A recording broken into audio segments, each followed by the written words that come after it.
Thanks. Thanks, Anne. I too would like to acknowledge the traditional owners of the land, the Wurundjeri people, and their elders past and present for their custodianship of the land upon which we meet. So, as Anne points out, I'm going to be drilling down a bit more into some of the special populations of interest that we work with at the Burnet Institute. So, we don't do, in the main, when it comes to illicit drug use, we don't do specific studies of the general population. Instead, we do a series of targeted studies that look at people within subgroups within the population, and I'll go into some of the detail there. And one of the things that we spoke about before this meeting was trying to make sure we didn't overlap our presentations. There's a little bit of overlap, but as I'm one of the authors on Scott et al., I hope that I can go into a little bit more. I think it's reasonable for me to take license to go into a little bit more detail on it. But I just want to make the point, I've used this slide many times. I think it's a great depiction of the sort of contradictions in our the way in which we portray drugs in the media, because while we're talking about the Faces of Meth campaign, taken from the US. We've got an ad for a drug that causes considerably more harms than methamphetamine in the community directly in there. I'd argue that we have definitely an epidemic of methamphetamine. The epidemic is represented by the number of newspaper articles that are up over 250 now. That's just in the two major Melbourne dailies. I haven't seen the NCETA piece that Anne mentioned, but 250 articles in that period of time is quite astonishing, and that's an underestimation. It's probably around 350, because there's lots of vicarious mentions of methamphetamine in relation to just about any crime that you see nowadays. Methamphetamine is given as the potential cause. And as Anne pointed out, the constituent of ice, or crystal methamphetamine, is basically the same as what we see in powdered methamphetamine or speed.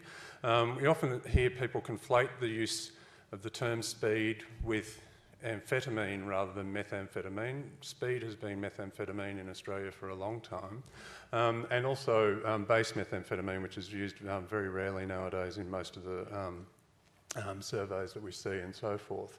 But we do see the increased harms that Anne's mentioned, and we see that across a range of different data sets, typically from a relatively small base. So, the number of hospitalisation separations, for example, they're relatively small numbers, again, compared to alcohol or even opioids. So opioids are still much, much greater in terms of the hospital separation data and so forth.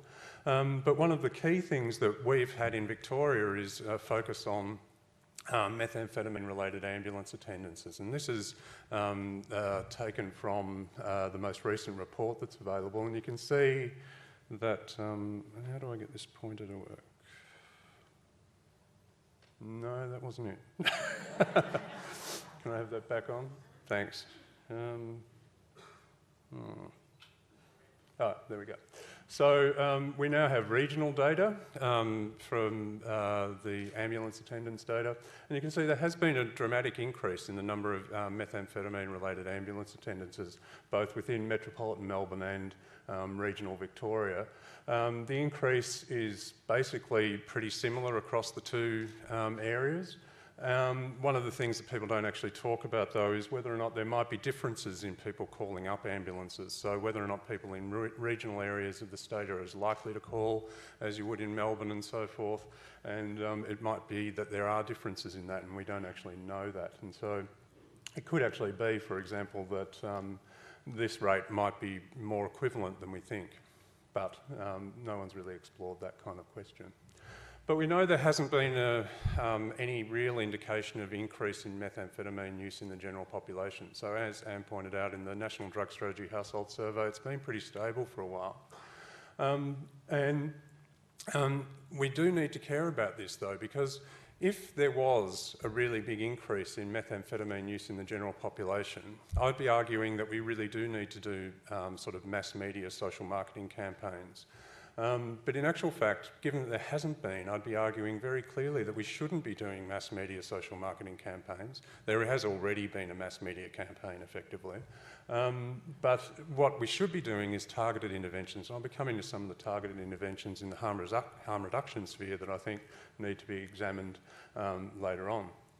And the other thing is that a lot of the mass media social marketing stuff is very often ill-informed. So the Faces and Meth campaign that I showed you a slide from before, there's been really good evaluations of that showing that, if anything, it has negative consequences in terms of stigmatisation of people who use methamphetamine, and may actually serve to create barriers for accessing treatment and so forth. So there's possible counterproductive effects of these things too. We shouldn't just ignore those. This is taken from a sample of people who inject drugs that we interview. We interview a sample of people who inject drugs as part of the illicit drug reporting system. This is the findings in relation to crystal methamphetamine and methamphetamine more broadly. CMA here is crystal methamphetamine, powder methamphetamine, and then all. And you can see that shift that Anne mentioned in the National Drug Strategy Household Survey is also evident in these samples of people who inject drugs. So we're seeing this shift towards crystal methamphetamine use rather than speed powder methamphetamine. Most recently, there has been a small increase in the proportion of these people who report using methamphetamine recently. So that's a very, from 61 to 77% of the sample in Victoria. And that was repeated nationally as well. But if we look at a different population, this is people who are generally people who are recent ecstasy users. They are traditionally part of the nightclub scene and so forth. You can see in actual fact their reports of methamphetamine use peaked in 2012 and actually have declined significantly since that time. So we're actually seeing different patterns in different groups within the community as far as we can tell. This is a study that we've been running at the Burnett Institute through till, well, basically when the Big Day Out finished. Big Day Out doesn't happen anymore, but we interview people as they're coming into the Big Day Out, ask them a series of questions mostly about sexual risk behaviours, but we also ask them about their recent drug use. And you can see the people's reports of recent methamphetamine use in the past month compared to some of the other surveys, which generally talk about a year. You can see that there was actually a decline over time, and that decline was evident both in people who are coming into the Big Day Out in Melbourne. So, the people who are coming in from regional Victoria are going to be quite wealthy because they have to afford a Big Day Out ticket, they have to be able to get to Melbourne, that kind of stuff. But still, the people in from regional addresses showed a similar kind of pattern in terms of the decline over time. So these sorts of things don't accord particularly well with this notion that there is this epidemic. And I should have pointed out that the Daily Telegraph recently had an editorial where they highlighted how Associate Professor Ezard and myself were denying that there was a methamphetamine epidemic, and they had a figure in there and they said, well, that means that we do have an epidemic. Well, we have an epidemic of harm. We don't have an epidemic of use in the sense of there being this explosion of use within the general community. But what's going on here? This epidemic of harm does actually seem to be happening. This increase is real, at least as well as these data sets actually capture this kind of information. I'd argue that, I'll come to this either in the next slide or later slides, that there's some issues with these figures. But the big thing that's happened is there's been a dramatic market change. So there's been this dramatic increase in purity. So this is taken from just from July 13 through to June 14 from methamphetamine seizures made by Victoria Police. And they've been making more and more seizures. In Victoria, we analyse all seizures that are made by Victoria Police and some made by the Australian Federal Police as well. And you can see there has been this increase in purity. So just in that time period, there's been a pretty dramatic increase for particularly those seizures made at a mass of less than 1 gram. So the sorts of things that people are actually using rather than being part of a big trafficking operation. And here's a longer series of the same data set taken from the Scott et al. Article that that I mentioned before. And you can see basically heroin purity has remained relatively stable over this period from 2009 to 2013. Crystal methamphetamine purity went up to around about the 60%, but also powder methamphetamine purity went up over that time as well. And there's actually pretty clear homogenisation between the purity of the two series, and that's continued through to 2014 as far as I'm aware. But I don't have the figure. This is taken from the paper that was actually published. So there has been this major increase in purity, and that is bound to have impacts on people who are purchasing at the same size. So people generally purchase methamphetamine in points, and they're continuing to purchase in points. So when you purchase your point, you're getting dramatically more for that dose. The other thing to note is that purity is only one thing. As was mentioned before, price is important as well, and price has actually gone up a little in Victoria, but it hasn't gone up anywhere near as much as the purity. So this is taken from that paper, and you can see that heroin purity adjusted price, so that is how much a pure gram of the substance would actually cost, has remained relatively stable with some peaks and troughs. But both forms of methamphetamine, so both crystalline and powder methamphetamine, have declined and are basically the same. So essentially the bang for the buck that you get whether you purchase crystal methamphetamine or powder methamphetamine is pretty similar. So that implies that powder methamphetamine is a little bit cheaper. But this is interesting for a number of reasons. So one suggested measure of law enforcement, effectiveness in drug law enforcement, is how drug law enforcement interrupts purity adjusted price. So the whole idea of disrupting markets is to increase the purity adjusted price, the price per pure gram. And something that, if you look at this series, you might argue that this is a case of law enforcement failure. We don't actually talk much about law enforcement failure in relation to the methamphetamine, the media in relation to methamphetamine anymore. Now I'm going to turn to one of our flagship studies, a cohort of people who inject drugs that we've been following since 2009. So the data that you saw there, the purchase price and the purchase size and all of those sorts of things were coming from this cohort. They were recruited in 2008 through to 2010. There's about 800 of them, and we follow them up every year.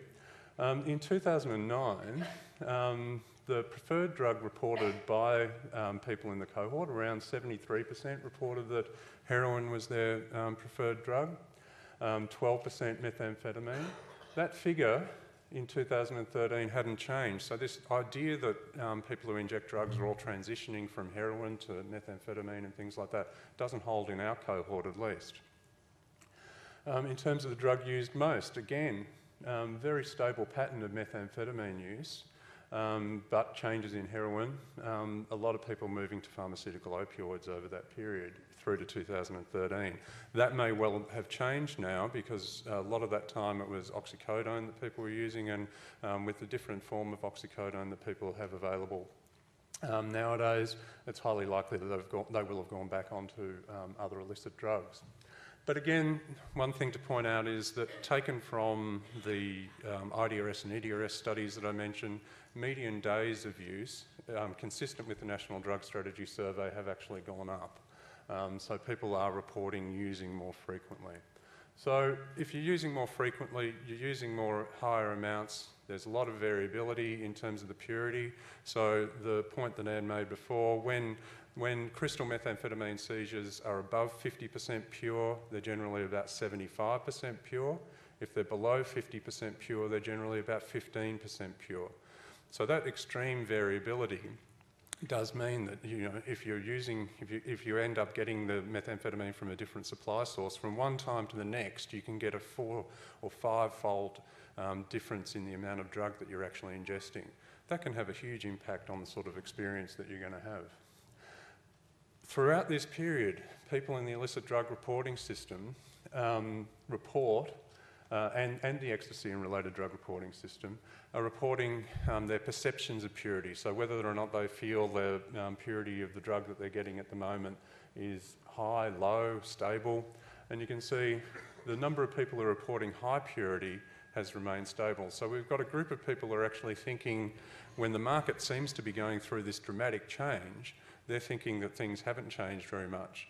And in actual fact, I think that this kind of perception is actually behind some of the harms that we're seeing. But one of the things that we don't talk about much in relation to the ambulance attendance data, and this is just a bit of a plug for thinking about drugs more broadly, the increases that we've seen in relation to methamphetamine, we're also seeing in relation to ecstasy. We're also seeing in relation to a whole series of other drugs where it's based upon paramedics' reports. So all of these data come from what the paramedics' assessment is at the time. So if they say it's alcohol involved, if they say it's benzodiazepine involved, all of those things have shown similar kinds of increases. Different numbers, the numbers of alcohol-related attendances, the number of benzodiazepine-related attendances dwarf the number of methamphetamine ones. But the only one that's diagnostic, which is heroin overdoses, has basically tailed off. So I actually think that there's some reporting bias going on in relation to some of these secondary data sources, and that's why it's very important that we use primary data, whether that be obtained directly from people who are using the drugs or alternatively from service providers such as yourselves.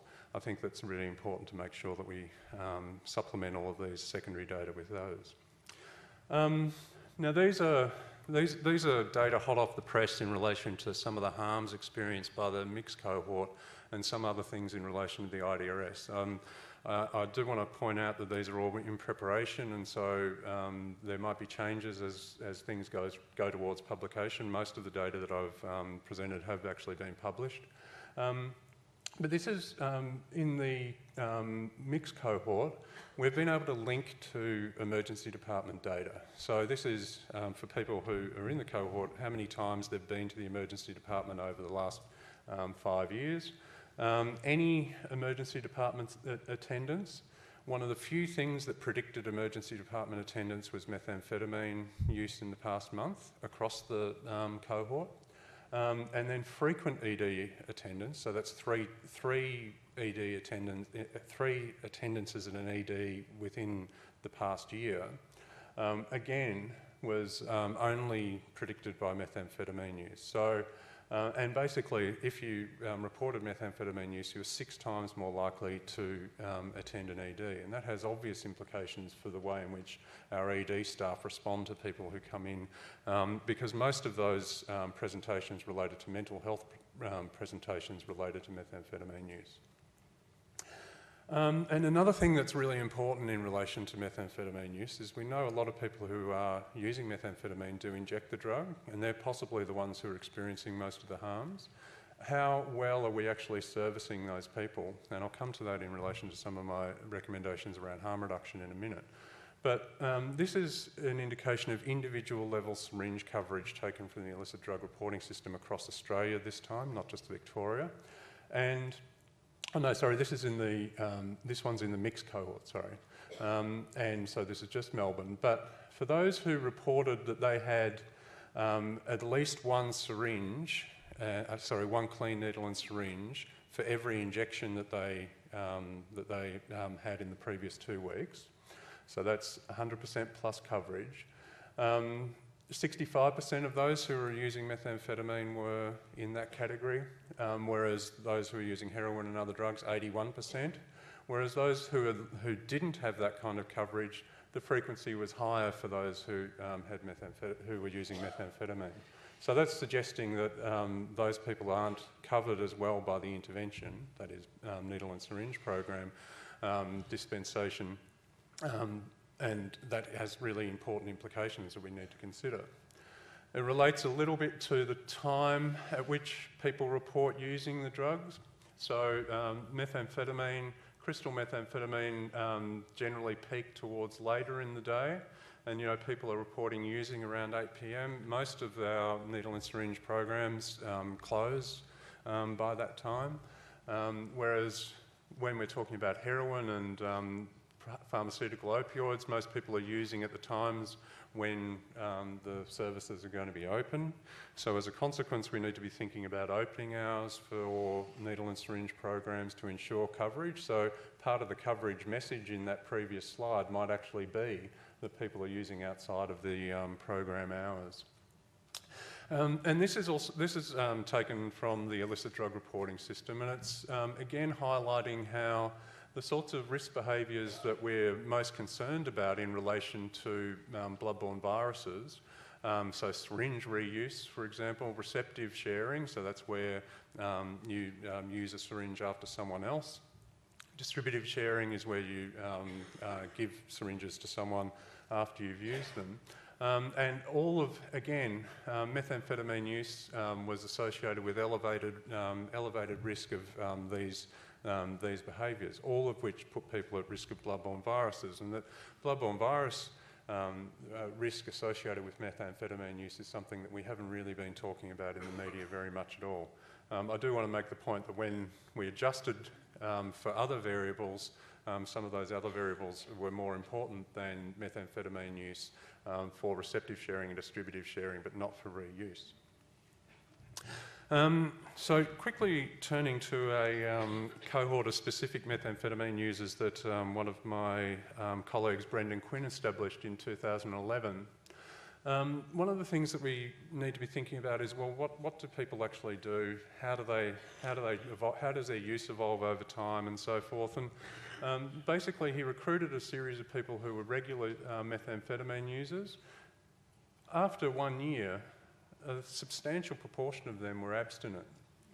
A few of them increased their use, but most of them decreased their use. 60% of the cohort were classified as dependent at baseline. 45% were in complete remission from dependence by 1 year's follow-up. And we're following them up in 2015 just to see where they're at now. Just in terms of time, I'm not going to go into these in detail, but the key thing is a lot of these people didn't access any drug and alcohol treatment services at all. They're actually more interested in accessing GPs and other lower threshold services. Most of them also perceived that their use wasn't severe enough to warrant professional support. And these are a couple of quotes which I'll leave you to read. But some of these service avoiders were very clearly showing signs of unrecognised need. So they, 50% were classified as methamphetamine dependent. A lot of them were using weekly. A lot of them were injecting them. And we need to work out strategies to try and engage these people in treatment. And I think that Nadine Ezard is presenting later on today, and the way in which she's evolving the service model at St Vincent's, I think, is really exciting in relation to try and access these people who traditionally avoid services. These are the sorts of barriers that people reported in relation to treatment. Stigma, preference of self-treatment, the lack of methamphetamine-specific services, although that's interesting because at that time in Victoria we did have methamphetamine-specific services and so forth. And a lot of people, returning to that theme of pleasure, a lot of them weren't actually wanting to reduce or cease their use because they weren't experiencing what they saw as negative problems. Remission from dependence was associated with these variables. So if you were younger, you're in employment, more social support, and not seeking assistance from family or peers was associated with increased remission from dependence. But accessing services, so whether or not they actually went to a drug treatment service, wasn't actually associated with them remitting from dependence. And that's something to be keeping in mind as well. So treatment doesn't necessarily work for everybody. I now want to turn to some sort of harm reduction recommendations as I am running out of time. One of the things that we haven't really talked about enough in this debate is injecting, and needle and syringe programs are a key focus of our responses to try and minimise the occurrence of bloodborne viruses. We need to remember that the primary focus of needle and syringe programs is to reduce bloodborne virus transmission. We know they're effective. We need to be investing in them more. There are various strategies that we need to be thinking of though. So opening hours is crucial. One mechanism of managing opening hours is vending machines, and in Victoria we've started to move in the direction. We're a number of years behind other states, but I'm sure other states would still be thinking that we need to be targeting regional areas more effectively with them. Vending machines are a useful way of removing the stigma that might go with trying to collect clean injecting equipment in small regional centres. They're very cost neutral because the leasing cost can be offset by small costs for getting the equipment. But the big thing is we're really lacking investment in needle and syringe programs and harm reduction more broadly. So if we look at the most recent the ICE action plan that was announced in Victoria, 45 million allocated by the Andrews government, what a fantastic thing. 1.8 million was allocated to harm reduction and needle and syringe programs, with the bulk of it going to law enforcement initiatives. Which is, just what we've been doing for a long time. Needle and syringe programs are much cheaper. And a lot of harm reduction initiatives are much cheaper too. Primary care is one of the things that the unmet cohort in particular identified as the area in which they sought to engage with ways of managing their use and managing harms they might be experiencing. We don't have a very good setup for primary care for people who are using methamphetamine, and one of the concerns that has been raised in relation to some of the things that we've done for people who inject drugs is we've set up specific primary health centres for people who inject drugs, but if someone comes in with a really significant issues related to their smoking of methamphetamine, they're not able to access those services. So what primary care services are available to them, and why shouldn't they be able to access those kinds of primary care services? That's one of the questions that's been raised. We talk about supporting people for injecting equipment, but what about other equipment? We've got bans in relation to most of that kind of equipment, and we really should be thinking about whether or not that's sensible, or whether we should be providing additional support. There's all sorts of peer-driven interventions that need to be undertaken. Because we need to target people, one really effective way is to use peer-driven interventions to be accessing those people more effectively. Perhaps to talk about dose titration. People don't use your point in one hit. Maybe that won't work, I don't know. It needs to be properly explored. We also need to be thinking about the referral mechanisms there. De-escalation is obviously a crucial thing. A lot of our frontline workers aren't properly trained in de-escalation. A lot of our first responders in particular aren't. Mental health triage are well trained in that regard, but need more support for people who are coming in related to methamphetamine. But what we'll probably end up doing the most of is engaging in social marketing, mass media campaigns, and I'm sceptical about their effectiveness. But I do believe that there's some evidence that drug driving testing does actually work as a deterrent, and we should be encouraging some work in that regard. But just returning to some of the media that's been going on. So this is an image taken from the Herald Sun a few weeks ago. I don't think that's a particularly helpful image.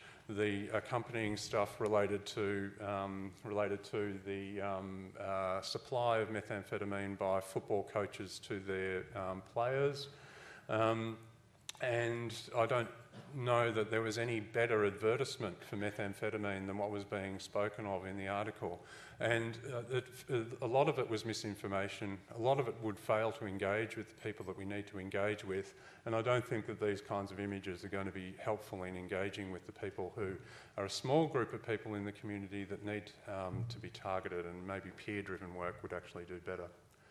I do want to make the point that ICE has been around for a long time. These are two images taken from, I think this is 1996 and this is 2004, I think, and I acknowledge David Moore for providing these images and the hype that surrounded them. And then just finally acknowledge all of the people who have been involved in the work I've described. And thanks for listening.